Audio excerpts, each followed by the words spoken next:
Elena Rhodes had always been different. From the moment she could walk through the fields of her family's ranch in Montana, she carried a restlessness that refused the ordinary. While other children ran for fun, she ran to test herself. Sprinting across frozen rivers, climbing the rocky hillsides, and dragging herself through thorned bushes just to see how far her own body could push. There was a fire in her eyes, a relentless hunger to achieve something greater than herself.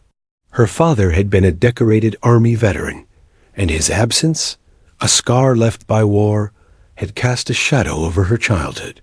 But it also left her a legacy to claim. The dog tags he had worn, now carefully preserved in a small wooden box, were her constant companions. They whispered stories of courage, sacrifice, and the honor of service. By the age of 22, Elena had already made her mark at the military academy. She was disciplined, focused, and fearless, the type of cadet instructors both admired and feared. She wasn't the fastest runner in the early morning drills, but she was the most persistent. While others stumbled in the snow, she pushed forward, her boots sinking into icy mud, her lungs burning, and her thoughts distant with determination.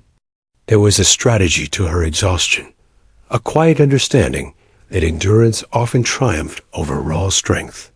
Her peers joked that she could run on fire if someone lit it beneath her, and Elena smiled, but she didn't need praise.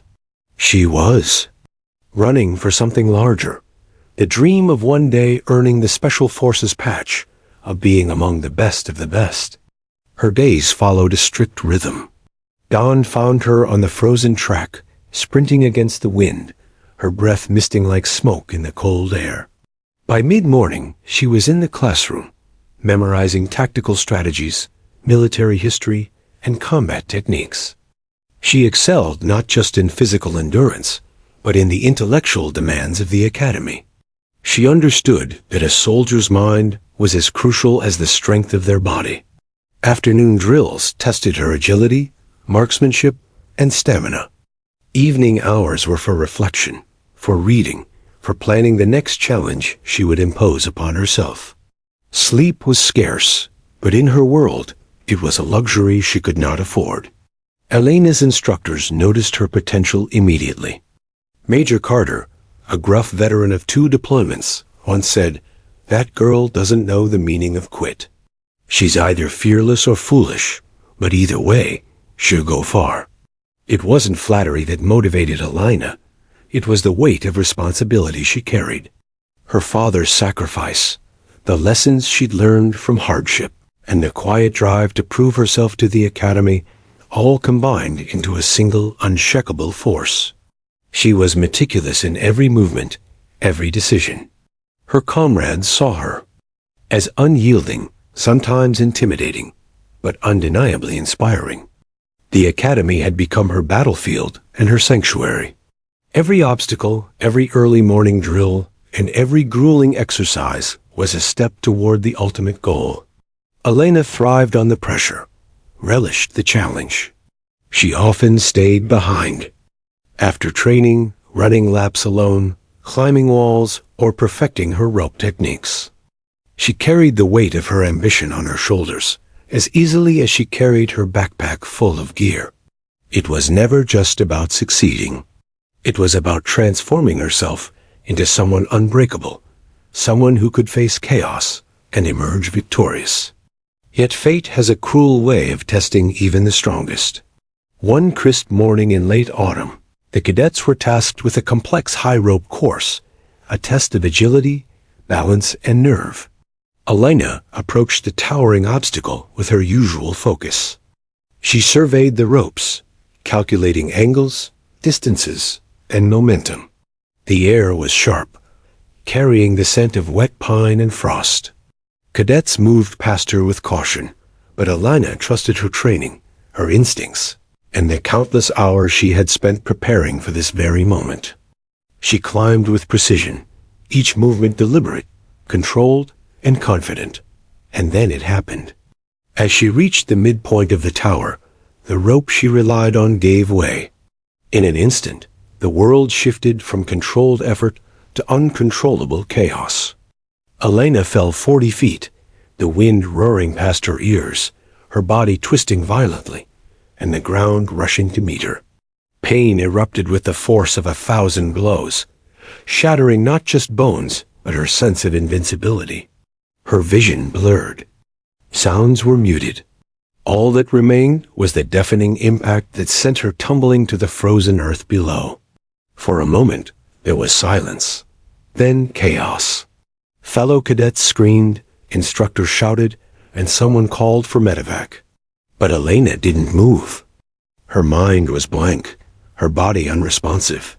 Her legs, the limbs that had carried her through endless drills, runs, and climbs, had betrayed her. She was conscious, but paralyzed by shock and pain, staring up at a sky that seemed impossibly distant. In that moment, the dream she had carried so fiercely, the Special Forces patch, the legacy of her father, the unshakable pride, felt like it had been ripped away. The medevac helicopter arrived, slicing through the cold mountain air. Every second felt suspended in agony. Cadets watched helplessly as she was lifted, her body trembling, eyes wide with disbelief. The hospital lights were harsh, sterile, and unwelcoming. Doctors moved quickly, assessing damage, administering painkillers, and preparing her for surgery. She drifted between awareness and unconsciousness, hearing fragments of words. Compound fractures. Bilateral. Prognosis uncertain. Each syllable felt like a hammer to her chest. When she finally regained full consciousness, the truth hit with terrifying clarity. Both legs were shattered beyond repair. Amputation was unavoidable. The life she had trained for, every sacrifice she had endured, now seemed to lie in pieces around her hospital bed. Cadets visited, instructors murmured words of encouragement, but Elena barely registered them. The ceiling became her only focus, each crack and flicker of light a reminder of the dream she feared was over. And yet, deep within her, a spark remained. It was faint, fragile, but it was there. The fire that had driven her across frozen fields and up endless walls of challenge refused to be extinguished. Even as her body lay broken, her mind began to plot, to imagine, to hope. Elena Rhodes was not finished. She could not be. Because dreams, she realized, were not bound by flesh alone. The hospital room was cold and sterile, smelling faintly of antiseptic and fear. Elena Rhodes lay in the stark white bed, the hum of medical machines filling the silence around her. Both legs were gone, replaced by bandage stumps and an overwhelming sense of impossibility. Pain radiated from every nerve ending, sharp, insistent, and unrelenting. Every movement, even the slightest twitch of her fingers, sent waves of agony through her body. The medics had given her morphine, but it was like trying to extinguish a wildfire with a teaspoon of water. She could feel the echo of her fall in every beat of her heart. When the surgeons approached, their voices were calm, professional, almost rehearsed. They spoke of recovery, prosthetics, and rehabilitation, but Elena barely listened. Her world had contracted to the bed beneath her and the ceiling above. Every word felt like a reminder of what she had lost. She was 22, at the peak of her physical power, and suddenly she was reduced to a body she could barely control. The realization was crushing. Her dream of becoming Special Forces, the very goal that had defined her existence, seemed irretrievably gone. Her first night alone in the hospital room was the hardest. Sleep was impossible. Every time she closed her eyes, she replayed the fall in terrifying detail. The snap of the rope, the wind whipping past her face, the impact that shattered her world. Tears that she hadn't allowed herself to shed in front of anyone came freely now, sliding down her cheeks, soaking the hospital pillow. She felt unmoored, as if gravity itself had turned against her, dragging her dreams down into the abyss alongside her broken legs. Visitors came the next day. Cadets she had trained alongside, her instructors, Even a few distant relatives tried to offer comfort. But Elena recoiled.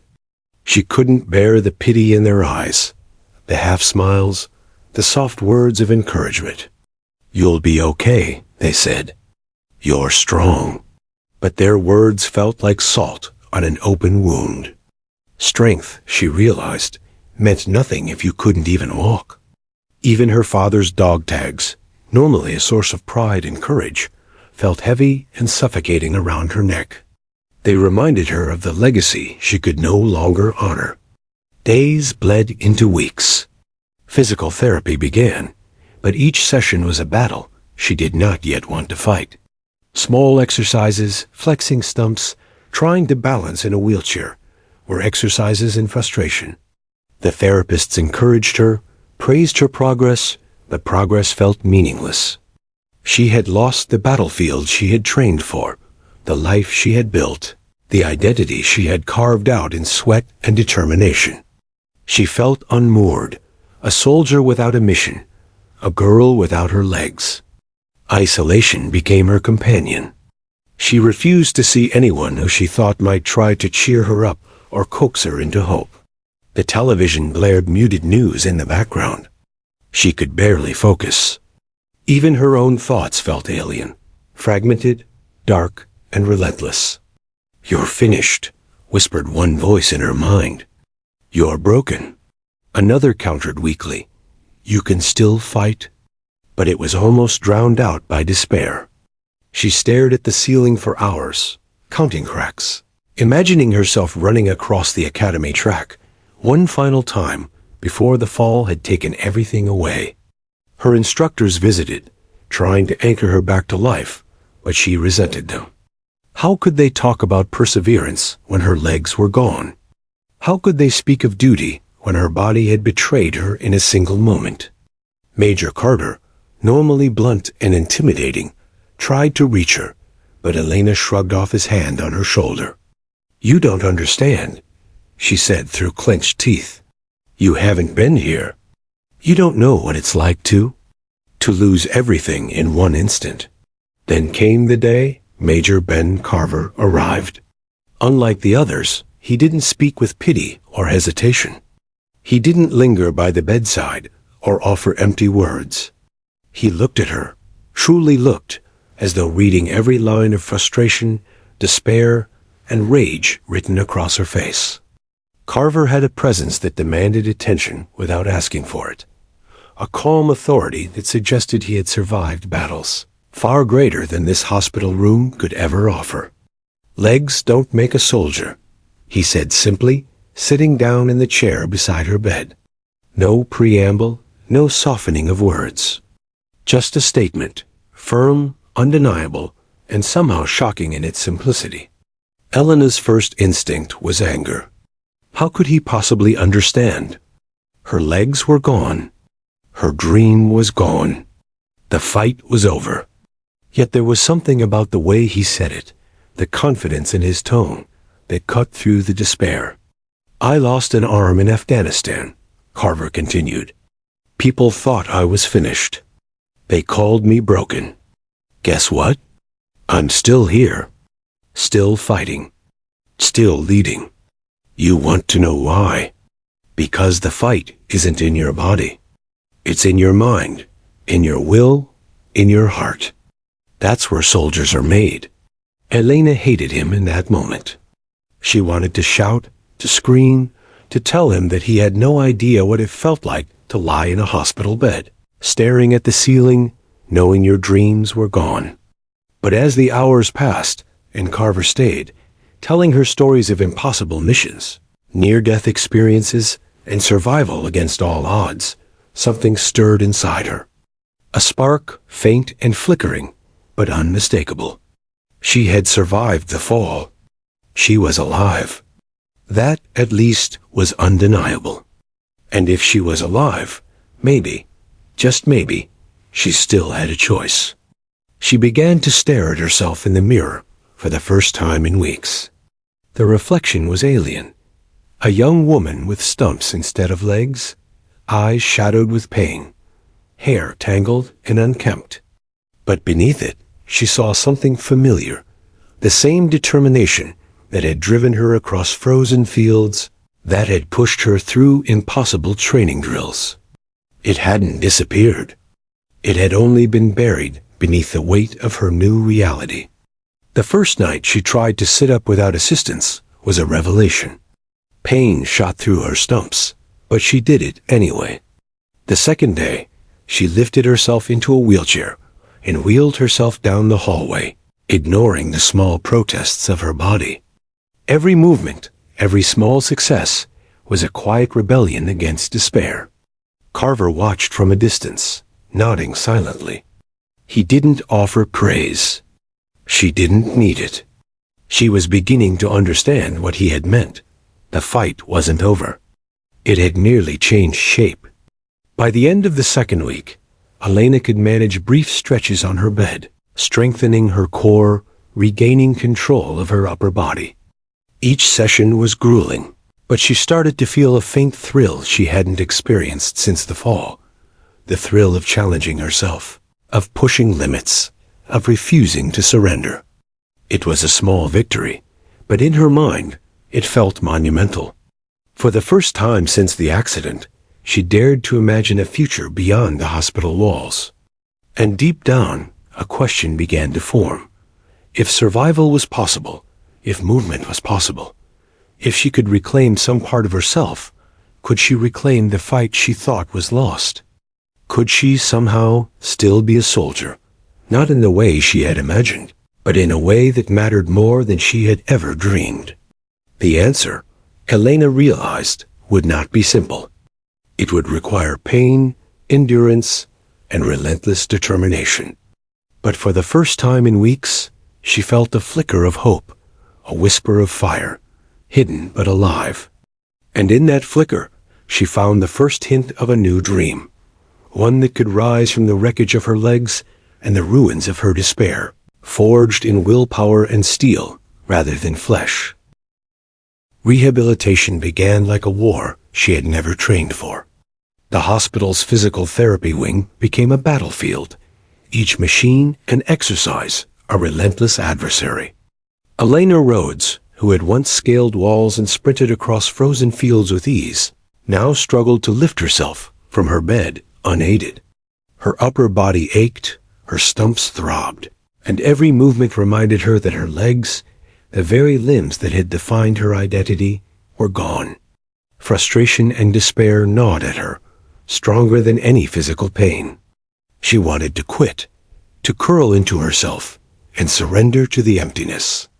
Major Ben Carver, the veteran who had first spoken truth into her despair, returned to her bedside regularly. He didn't bring sympathy.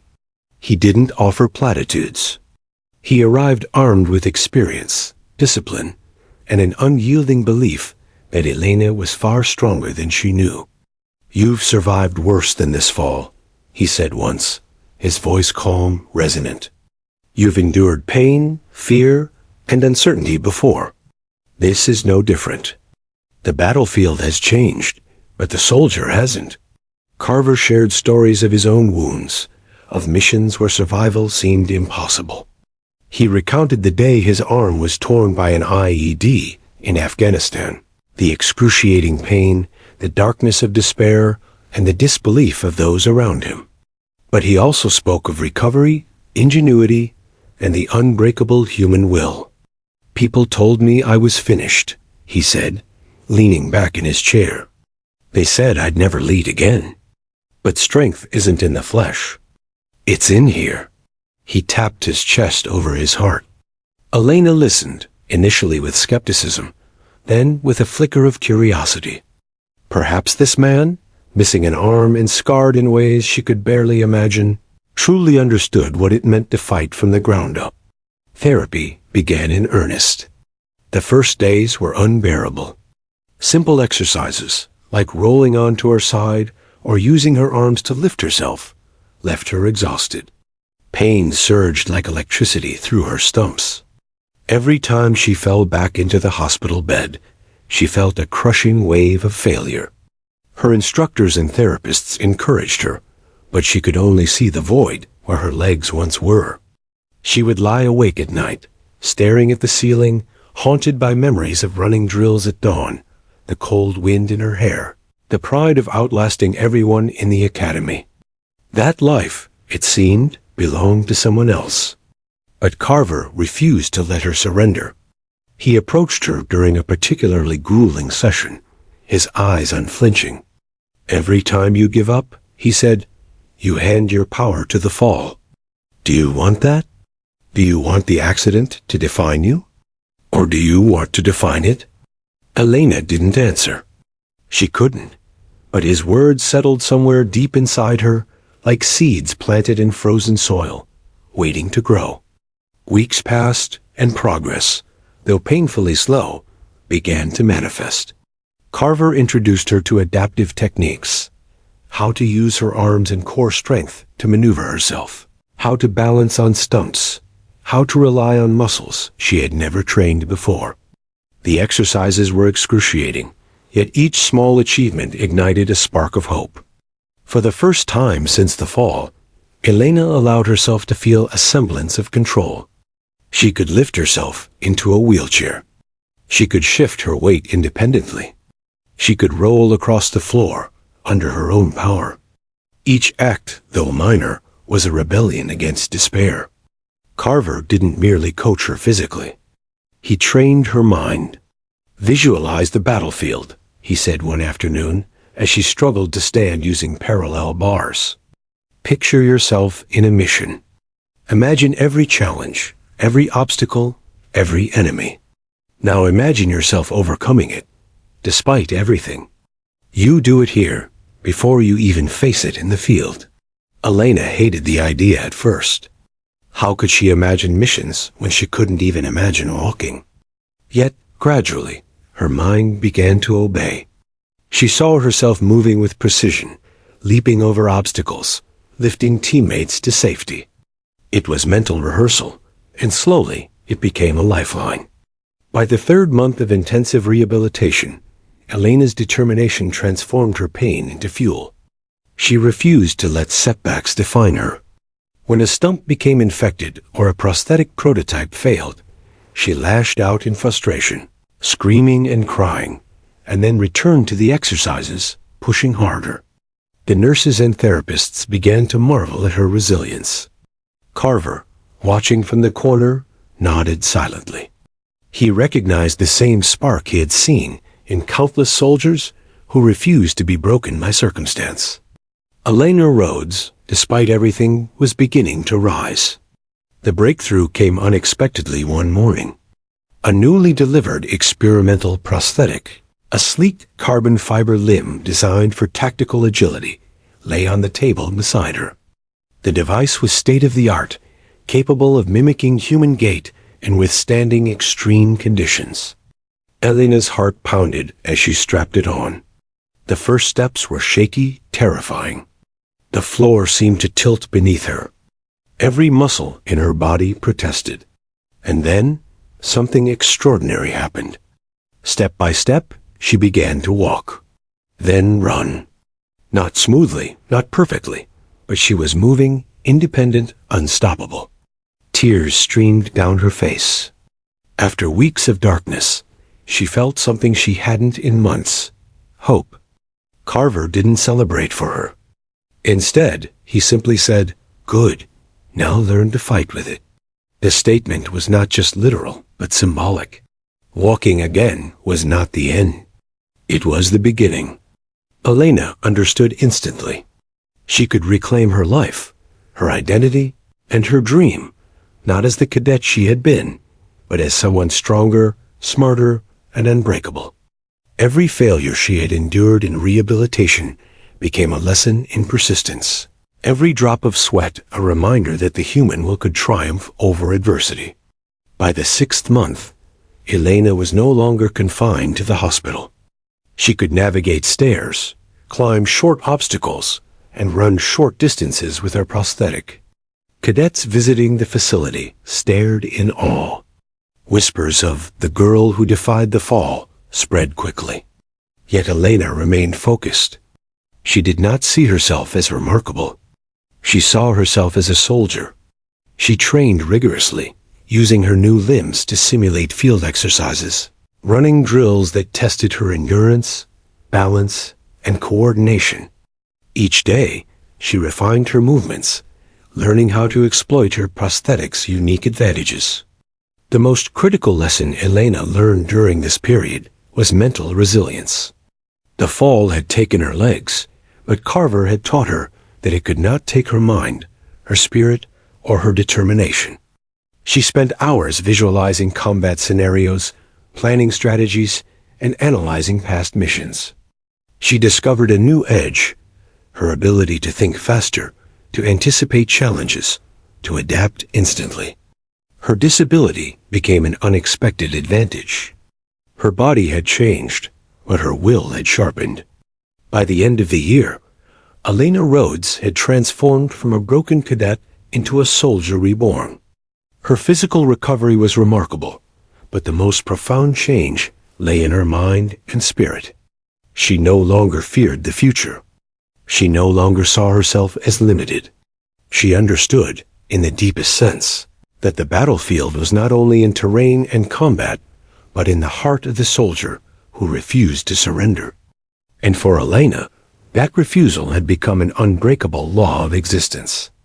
It was in that quiet triumph, the first independent run, the first mastered obstacle, the first glimmer of a regained identity, that she realized something extraordinary.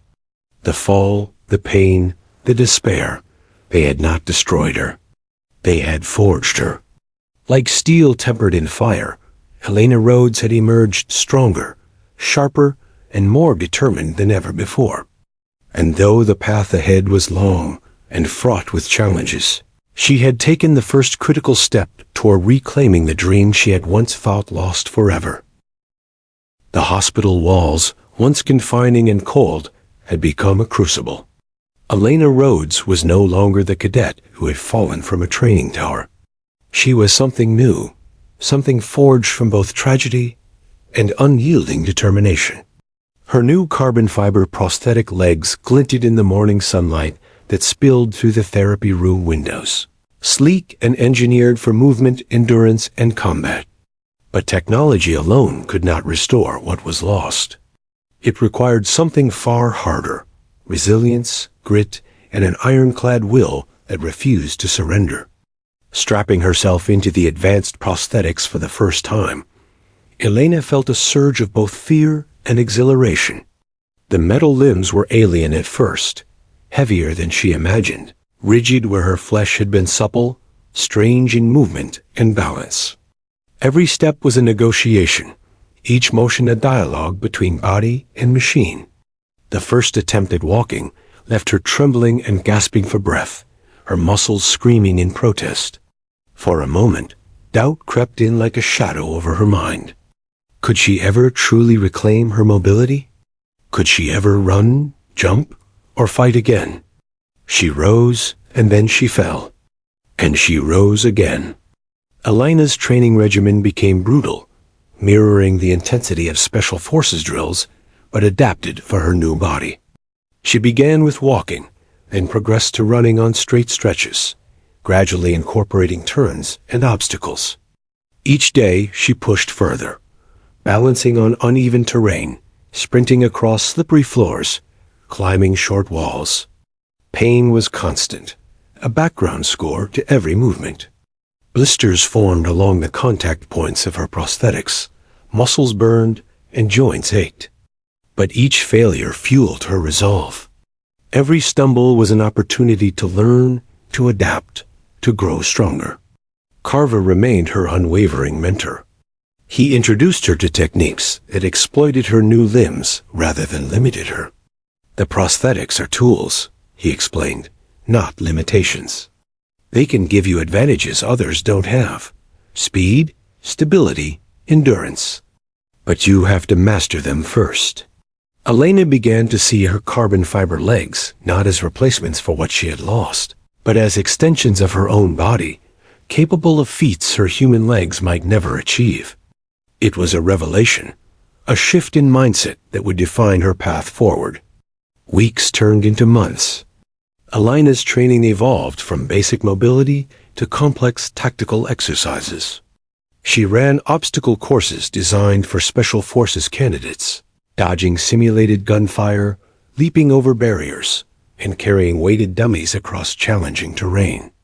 Her prosthetic legs, once awkward and restrictive, became instruments of precision and power. She discovered that the rigidity of the metal gave her a spring in her step, allowing her to vault over obstacles with a strength and speed she had never known. Each success deepened her confidence, eroding the lingering fear that her career was over. But progress came with setbacks. Prosthetic components malfunctioned, causing falls that left bruises and frustration. Her body, unaccustomed to the constant impact and strain, rebelled in fatigue and pain. There were days she screamed in the gym, anger mixing with exhaustion, tears streaming down her face. On those days, Carver didn't offer pity. Instead, he stood silently, arms crossed, waiting until her rage turned into focus. "Pain is temporary," he reminded her once after a particularly brutal session. "Refusal to fight lasts forever. Choose wisely." Elena took those words to heart. She learned to listen to her body while commanding it to exceed its perceived limits. Her rehabilitation had already transformed into specialized training, each session designed to replicate combat conditions. She practiced tactical maneuvers, hand-to-hand combat, and precision drills, all adapted to accommodate her prosthetics. The goal was not merely survival. It was mastery. She would not just participate in the Special Forces. She would dominate it on her own terms. Her reputation grew quietly within the academy. Cadets whispered about the girl with steel legs, the cadet who defied every expectation. Instructors watched her progress with a mixture of skepticism and awe. They tested her endurance, expecting failure. Yet Elena surpassed each test, her movements precise, her timing impeccable, her determination unshakable. Carver, observing from a distance, allowed himself a rare smile. "She's going to make waves," he muttered. "Not because she's unbroken, but because she refuses to be broken." By the 6th month of prosthetic training, Elena was performing advanced drills previously thought impossible for someone with her injuries.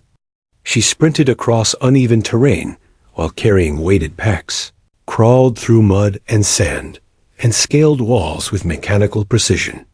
She could vault over obstacles that had once seemed insurmountable and stabilize herself in mid-air to land with controlled balance. Her body had been transformed by metal, but it was her mind, relentless, strategic, and unyielding, that made her truly formidable. Every evening, after exhausting sessions, she would sit alone in the gym, wiping sweat from her face, staring at her reflection in the mirror. The woman staring back was not the cadet who had fallen from the tower. She was sharper, tougher, more focused. The loss of her legs had not ended her journey. It had redefined it.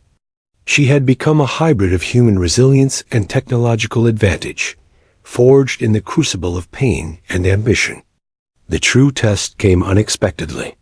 One morning, the Academy's Special Forces liaison, a grizzled colonel named Donovan, appeared in the gym. He observed silently as Elena ran obstacle courses, scaled walls, and carried weighted dummies with mechanical precision. He raised an eyebrow at her prosthetics, skeptical at first, but slowly his expression shifted to one of respect. "Impressive," he said finally. "You've adapted faster than anyone I've ever seen. But adaptation alone won't make you Special Forces. Selection will. And selection is brutal." Elena nodded, a quiet determination settling over her. She did not fear the challenge. She had already faced despair, loss, and the impossible. Selection would be another obstacle, but it would not define her. She had been forged in fire, pain, metal, sweat, and determination. Nothing could break the will she had rebuilt from the ground up. Carver placed a hand on her shoulder that evening, a rare gesture of pride. "You're ready," he said softly. Not just to compete, but to dominate. Your legs don't limit you. Your mind never has. And that, more than anything, will carry you forward. Elena looked at him, her eyes burning with resolve. The battlefield ahead, the grueling selection process, and the challenges beyond, she would meet them all, unflinching, unstoppable. As night fell over the academy, Elena Rhodes stood in the gym, prosthetics gleaming under the harsh fluorescent lights. She flexed her mechanical limbs, feeling the power they offered. Pain remained, but it was no longer a chain. It was fuel. Her fall had shattered her legs, but it had also revealed something deeper, the unbreakable core of her spirit. She was ready for the next phase, ready to step into the crucible of Special Forces training. And this time, nothing could stop her. Special Forces selection was a battlefield unlike any Elena Rhodes had ever faced. The program was designed to break cadets mentally, physically, and emotionally, to separate those who were competent from those who could endure, adapt, and lead under extreme pressure.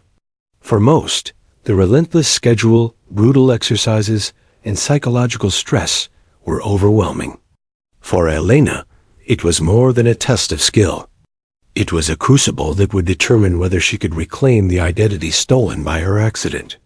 The morning of her first day began before dawn.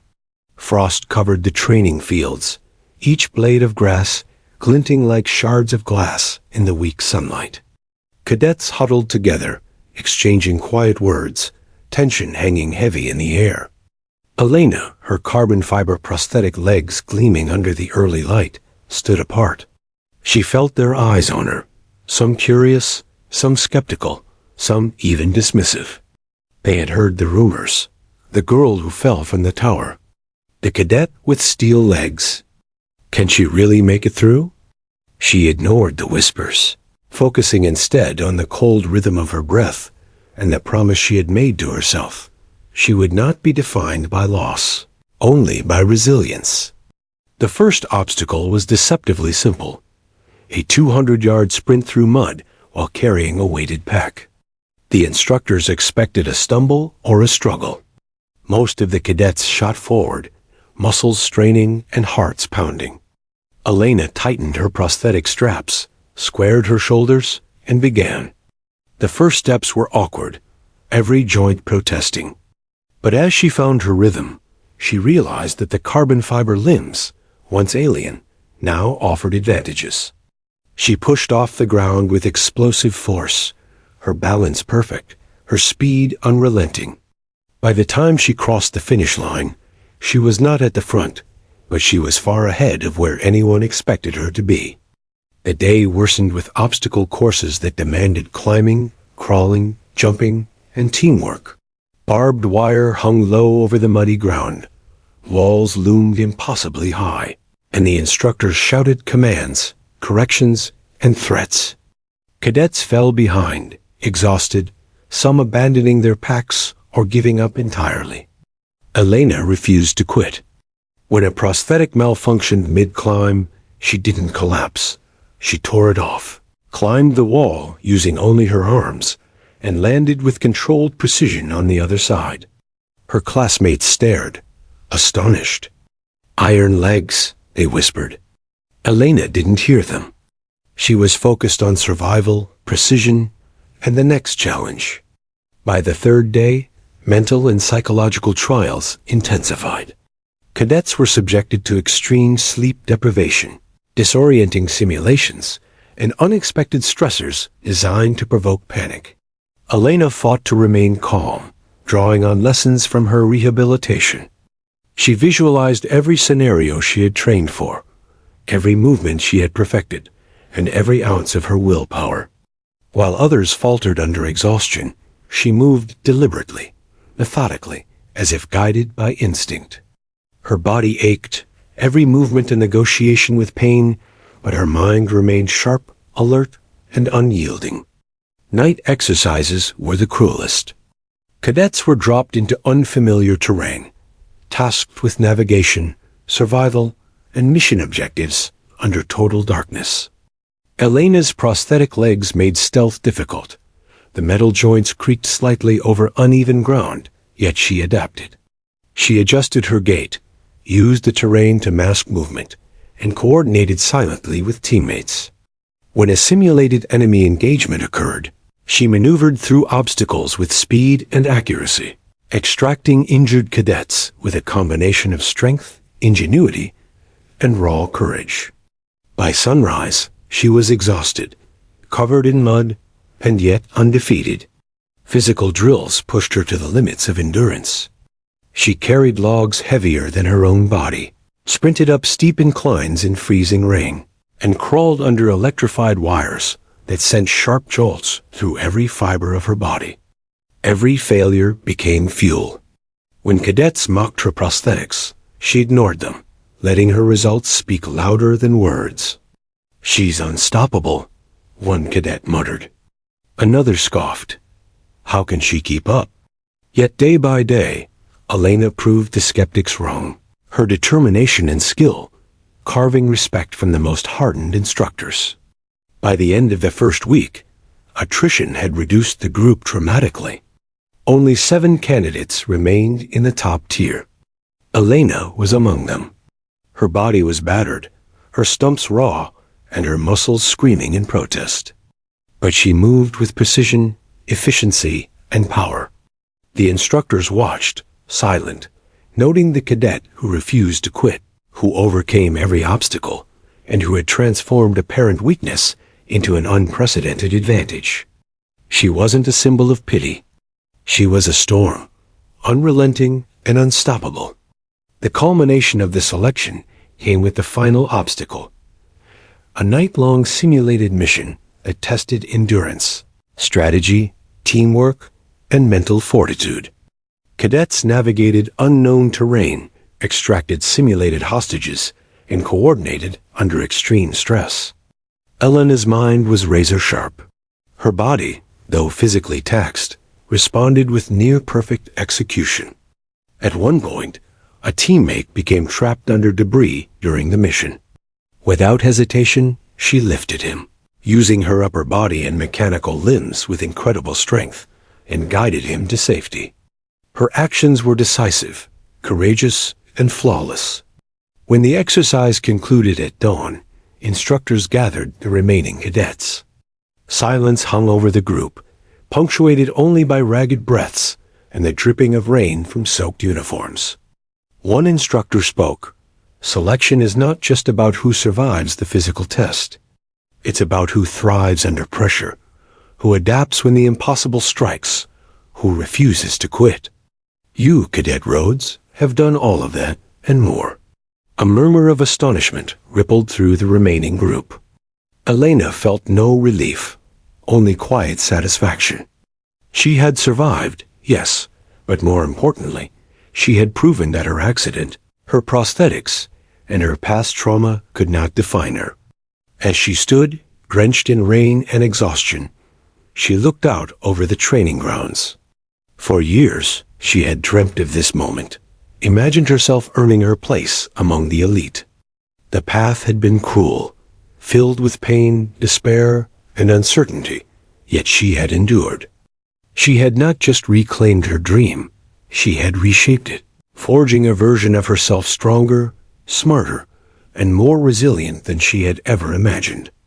Major Carver approached quietly, a rare smile touching his face. "You didn't just survive selection," he said softly.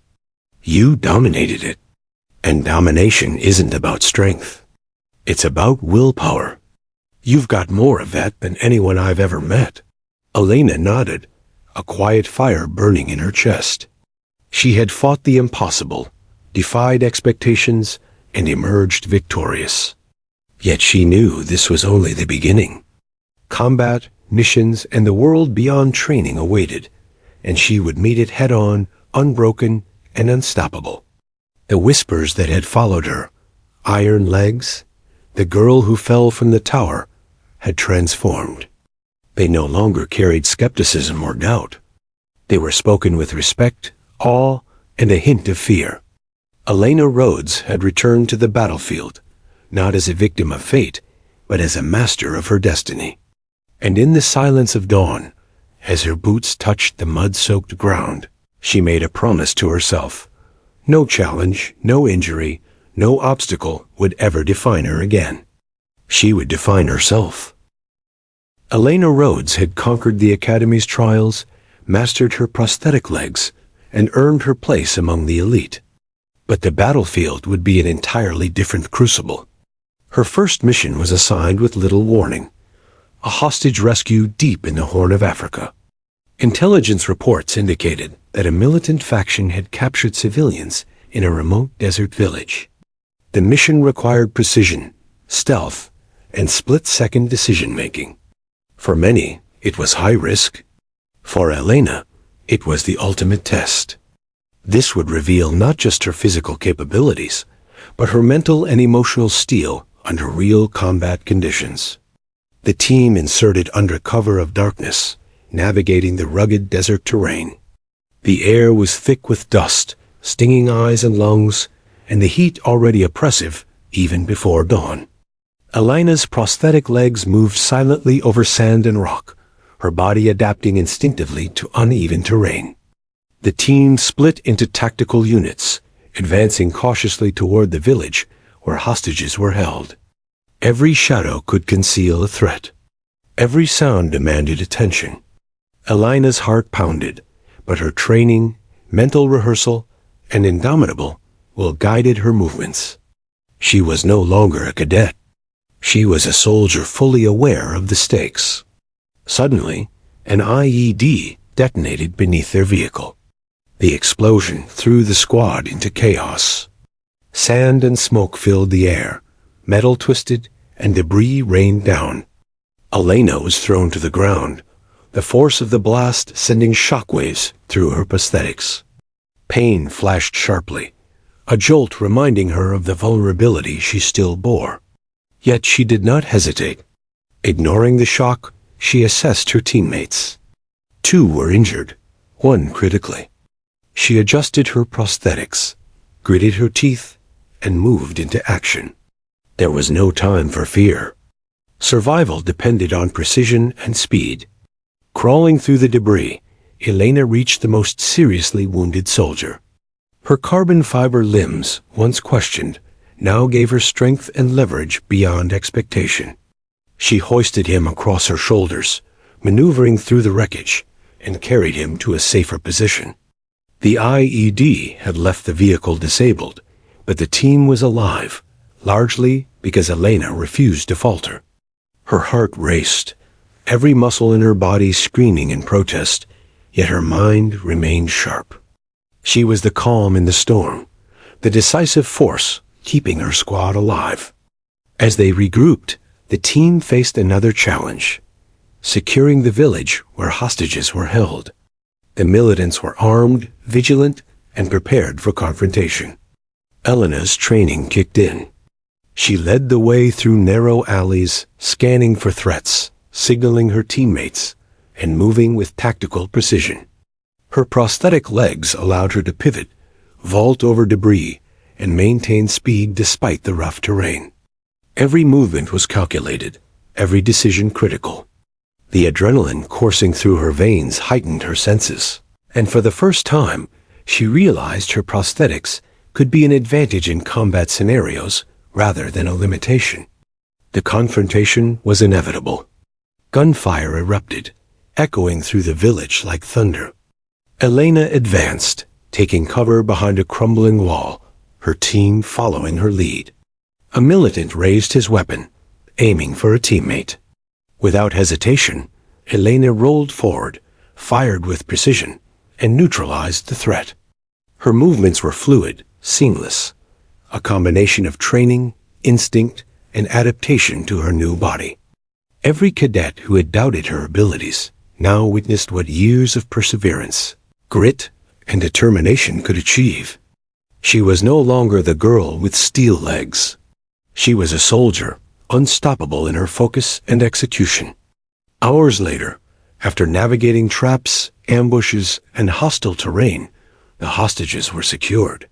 Elena coordinated the extraction, ensuring that every civilian and team member reached safety. Her performance was not only exemplary, but heroic. Commanders would later cite her courage and quick thinking as pivotal to the mission's success. And yet, Elena did not feel like a hero. She felt like a soldier who had fulfilled her duty, whose training, resilience, and willpower had transformed tragedy into triumph. Night fell over the desert, the horizon painted with the muted reds and oranges of the setting sun. Elena sat apart from the team, exhausted but alert, reflecting on the events. Her prosthetic legs bore marks from the mission, scratches, scuffs, and bends, yet they had never failed her. She flexed them quietly, marveling at how something once foreign had become an extension of her own strength. Her body was no longer a limitation. Her mind and spirit had been the real instruments of victory. Command recognized her achievements immediately. Reports filed back to headquarters highlighted her ability to adapt under extreme stress, her tactical brilliance, and her leadership under fire. Elena's story began circulating quietly among her peers, the soldier who had not only survived the impossible, but had led her team to success under conditions that would have broken most others.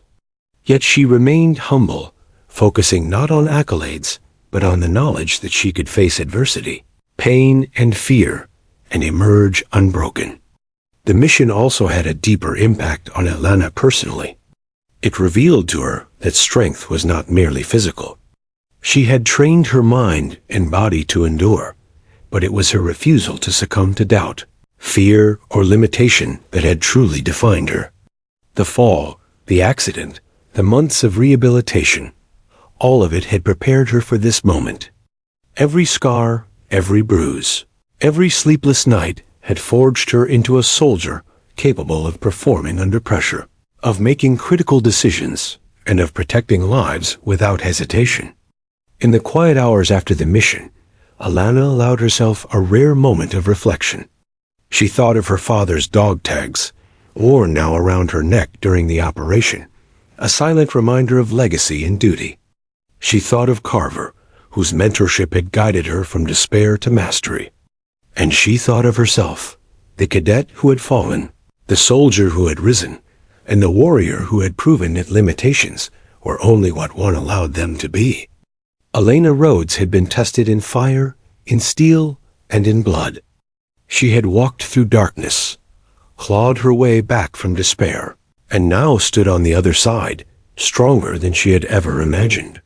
The battlefield had demanded courage, adaptability, and unwavering resolve.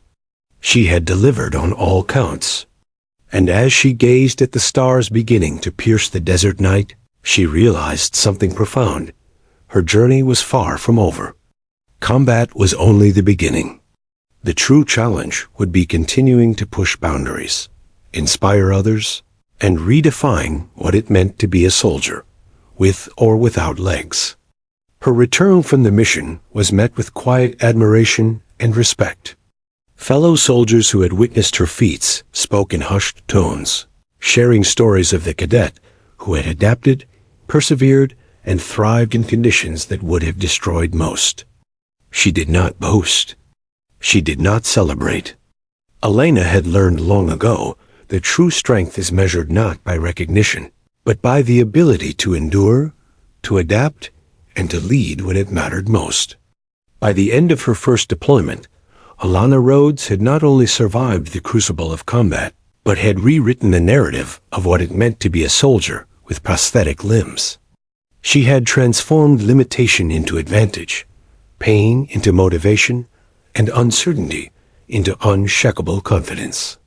The battlefield had tested her, and she had emerged victorious, proving to herself and to the world that courage, willpower, and resilience are stronger than any injury, stronger than any obstacle, and stronger than fate itself.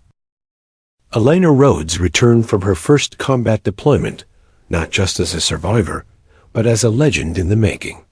Her feats in the Horn of Africa spread quietly at first, whispered stories among her peers, circulated reports among commanders, and admiring glances from cadets and officers alike.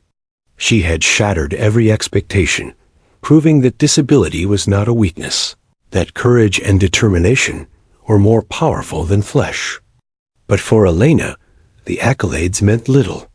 What mattered was impact, the ability to change lives, to redefine what it meant to fight, and to inspire others to rise above their limitations. Back at the academy, Elena immersed herself in training again, this time with a new purpose. She worked not only to sharpen her own skills, but to mentor other injured cadets who had faced physical trauma, loss, or doubt. Some had lost limbs, others struggled with PTSD or injuries that threatened to end their careers.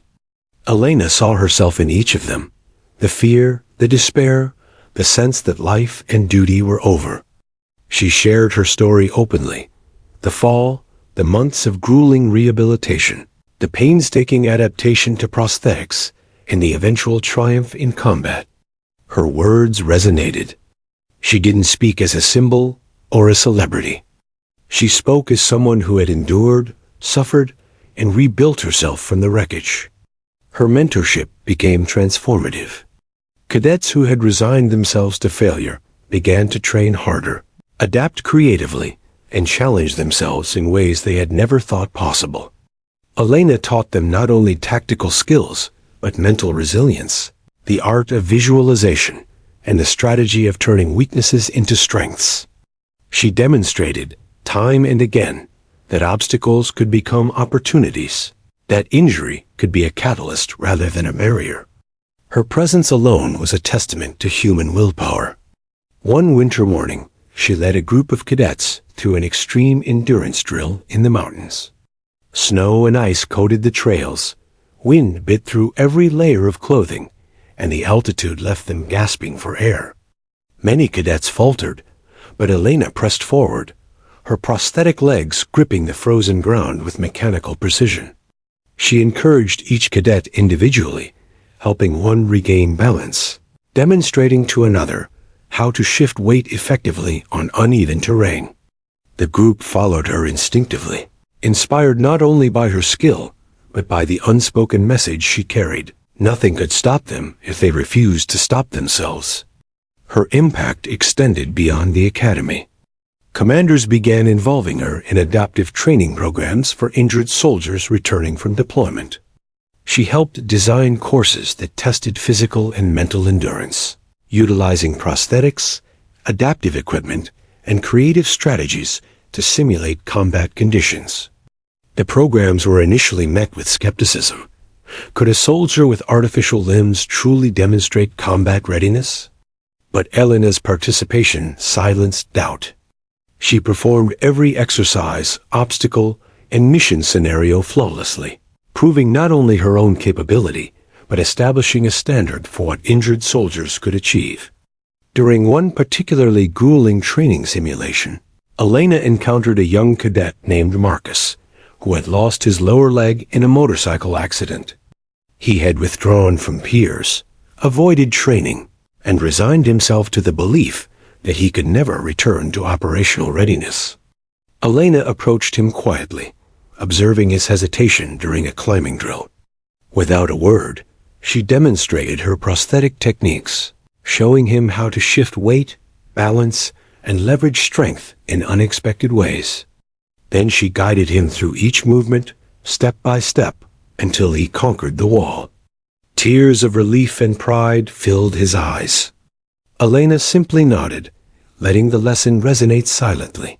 Perseverance, adaptation, and courage could overcome even the harshest limitations. Her story began to inspire more than just cadets and injured soldiers. Media outlets caught wind of the iron-legged soldier who had dominated Special Forces selection and excelled in combat despite losing both legs. Interviews, feature articles, and documentaries followed, all highlighting her extraordinary journey. Elena accepted some of the attention, but she remained steadfast in her mission. Her fame was a tool, a way to motivate others and redefine societal perceptions of ability, courage, and resilience. She wanted people to see that adversity did not dictate destiny. Determination did. Even within elite special forces units, Elena's influence grew. Veteran soldiers sought her insight, valuing her tactical acumen and adaptive strategies. Younger operatives viewed her as a living example of what human will could achieve. She worked closely with engineers, developing next-generation prosthetics for combat scenarios, providing first-hand feedback that would shape equipment used by soldiers worldwide. Her contributions were both practical and symbolic. She was proof that innovation and courage could turn perceived limitations into advantages on the battlefield. One particularly memorable operation involved a joint training exercise simulating a high-risk hostage extraction in urban terrain. Elena's unit was tasked with navigating complex buildings, neutralizing threats, and rescuing civilians under extreme conditions. She led the team with unmatched precision, demonstrating her ability to maneuver swiftly and tactically using her prosthetic legs. Cadets and instructors alike watched in awe as she vaulted barriers, maintained balance in precarious positions, and executed strategies that required both agility and foresight. The exercise concluded successfully, and Elena's leadership and adaptability became the case study for future tactical programs. Despite her growing influence, Elena remained humble. She understood the price of resilience, the depth of sacrifice, and the importance of mentorship. She devoted hours to each cadet, never allowing her status to overshadow the work of guiding others. She reminded them constantly that heroism was not about fame, medals, or recognition. It was about pushing beyond perceived limits, enduring pain, and choosing courage when fear threatened to dominate. Over time, Elena's story became intertwined with the evolution of adaptive training. Programs in the U.S. military, policies began to shift, training methods evolved, and opportunities expanded for injured soldiers. Her example demonstrated that disability was not disqualification. It was a challenge to be met with strategy, skill, and determination. The ripple effect was profound. Soldiers who had resigned themselves to the sidelines began returning to active roles, inspired by Elena's journey, and prepared to redefine the battlefield on their own terms. As Elena reflected on her journey, she realized how far she had come. From the girl who had fallen from a training tower, shattered both legs, and wrestled with despair, she had become a soldier, a mentor, and a symbol of relentless courage. The pain she had endured had forged more than physical strength. It had built empathy, leadership, and the ability to transform adversity into opportunity. She had reclaimed her identity and expanded it, creating a legacy that would outlive her missions, prosthetics, and even her time in uniform. In quiet moments, she would often stand before the mirror, flexing her carbon fiber legs, remembering the fall, the pain, the months of grueling rehabilitation, and the combat that followed. She saw not just scars or artificial limbs, but the journey of perseverance etched into every movement. She had proven to herself and to the world that strength, courage, and willpower are not limited by flesh. They are defined by the choices a person makes when the world tells them they cannot. Elena Rhodes had become more than a soldier. She was a force of inspiration, a mentor, and a testament to human resilience. And while she knew battles, both personal and professional, would continue, she faced them with an unshakable truth. She had survived the impossible, mastered the improbable, and created a legacy that would endure far beyond herself. She was not just living her dream. She was shaping the dreams of countless others who dared to follow in her footsteps. Years of relentless training, impossible trials, and battlefield triumphs had brought Elena Rhodes to a defining moment. She had survived the fall that shattered her legs, conquered the grueling rehabilitation, mastered prosthetics, dominated Special Forces selection, and inspired a generation of soldiers. But nothing could replace the test of leadership in real combat, the final measure of a soldier's skill, courage, and resilience. For Elena, That test would come during a high-stakes hostage recovery mission in the mountainous regions of Eastern Europe. Intelligence indicated that a militant group had captured civilians in a fortified village, and the operation would demand precision, speed, and ingenuity. The team inserted under the cover of night, moving silently through dense forests blanketed with frost. Elena's carbon fiber legs adapted effortlessly to the uneven terrain, every movement precise, every step calculated.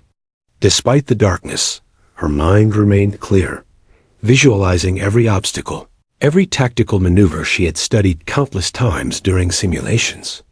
Her heart pounded, not with fear, but with purpose. She had faced the impossible before, and she would face it again. Every challenge, every danger, was now a chance to prove not just her skill, but the power of unyielding will. The mission began with immediate complications.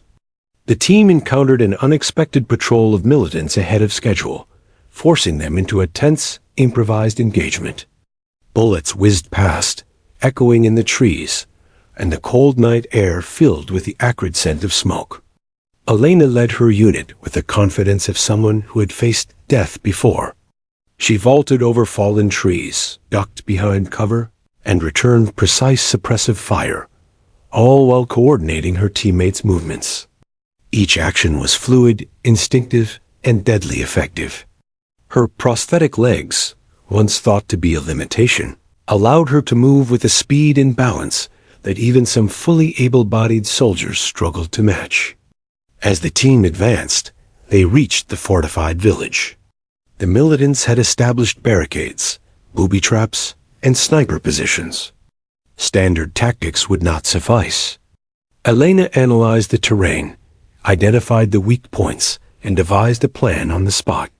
"We split into 2 teams," she instructed calmly, her voice carrying authority and clarity.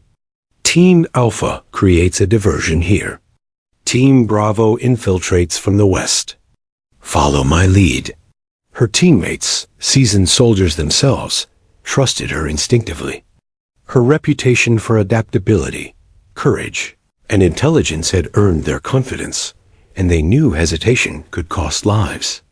The diversion team engaged the enemy, drawing fire and attention, while Elena's group navigated hidden paths, scaling walls, and crossing frozen streams. She moved with precision, every movement optimized for speed and efficiency. A militant sniper attempted to engage her unit, but Elena's prosthetic legs allowed her to vault over a low wall and slide into cover in a single fluid motion, taking him out with a calculated shot. Her actions were not only tactical genius, but a demonstration of adaptability and mastery over her prosthetics, a blend of human will and mechanical augmentation, operating seamlessly.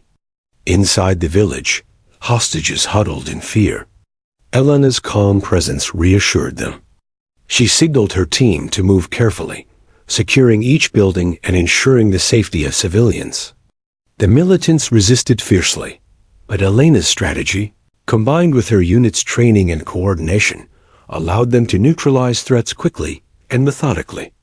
Every maneuver she executed was a testament to years of relentless preparation, the discipline instilled by Carver, and the countless hours of adaptive training she had endured since her fall. As the mission reached its climax, Elena's leadership was tested like never before. A squad of militants attempted a surprise flanking maneuver. With the hostages vulnerable and time critical, she made a split-second decision. She exposed herself to draw enemy fire while guiding her team to secure the civilians. Bullets tore past her, but she remained composed, moving with precision and maintaining cover where possible. Her prosthetic legs absorbed impacts that would have crippled normal limbs, allowing her to pivot, slide, and advance under fire. She led her team with fearless calculation, a living embodiment of courage under extreme conditions. The final moments were tense. The last militants attempted to barricade themselves inside a central building, using hostages as shields. Elena devised a plan that balanced aggression with caution, ensuring no civilian casualties. She coordinated a simultaneous breach from 2 points, using her knowledge of the structure, timing, and precision to overwhelm the militants. Her team executed the plan flawlessly, and within minutes, the threat was neutralized. The hostages were safe, and Elena's unit had completed an operation that would be studied in military manuals for years to come. In the aftermath, as the dust settled and medics attended to minor injuries, Elena stood surveying the scene. Sweat, mud, and exhaustion coated her, but her gaze was steady and unwavering. Commanders approached, offering accolades, medals, and commendations. Fellow soldiers, some of whom had doubted her capabilities years ago, now looked on with respect, bordering on reverence. Yet Elena's thoughts were not on recognition. She reflected quietly on the journey, from the catastrophic fall that shattered her legs, through months of excruciating rehabilitation, grueling special forces selection, combat deployments, and now this pinnacle mission. Each trial had tested her, shaped her, and prepared her for this moment. Major Ben Carver, who had mentored her from the earliest days of despair to triumph, finally approached her. His eyes gleamed with pride, and for once, he allowed himself a smile that spoke volumes. "You've done more than survive," he said. "You've transformed adversity into strength, pain into power, and limitation into leadership. You're a soldier, a mentor, and a legend."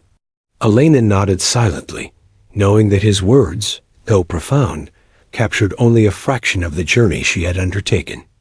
Elena Rhodes had become more than the girl who fell from a training tower. She had become a symbol of human resilience, a living example of what could be achieved when courage, determination, and ingenuity combined. She had redefined what it meant to be a soldier, proving that physical limitations were not barriers to excellence, but challenges to be mastered. Her story inspired injured soldiers, cadets, and civilians alike, a testament that the mind, will, and heart could overcome even the most devastating obstacles. As she returned to base that evening, Elena allowed herself a rare moment of reflection. The sun set over the mountains, casting golden light across the rugged terrain, and for the first time in years, she felt a profound sense of completion. Not of her journey, for battles and missions would continue, but of the transformation she had achieved.